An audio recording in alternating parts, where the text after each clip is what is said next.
The U.S. Congress has until the end of September to pass legislation keeping the federal government open. Failing to do that would trigger a partial government shutdown.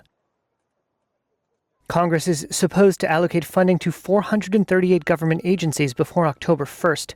But lawmakers rarely meet this deadline and instead pass temporary spending bills to keep the government operating.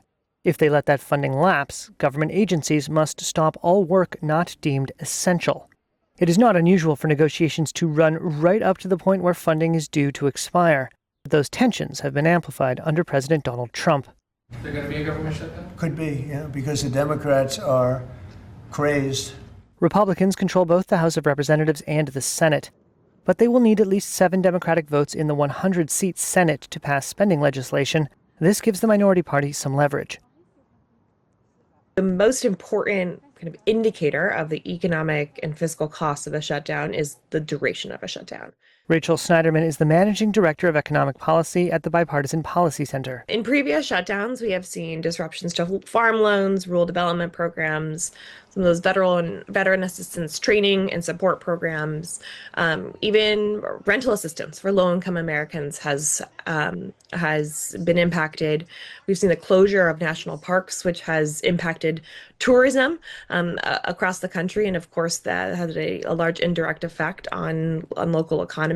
According to the Congressional Research Service, there have been 14 shutdowns since 1981.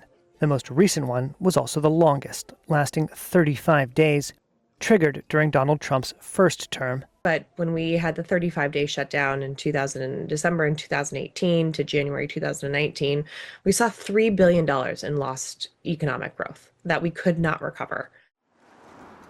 Each government department has a contingency plan to determine which employees must keep working without pay. This is your TSA officers, the FAA, who ensures that flight safety remains, safe and continues.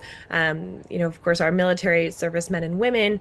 But it's important to note that when it comes to many of these positions, they're required to show up without getting paid.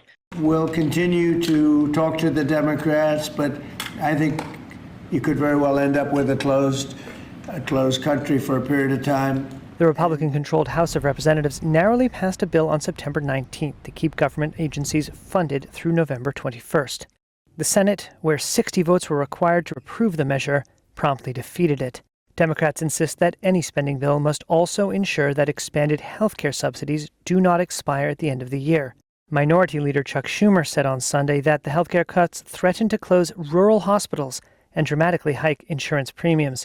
Republicans say they are open to extending those subsidies, but say the issue should be handled separately. The message of political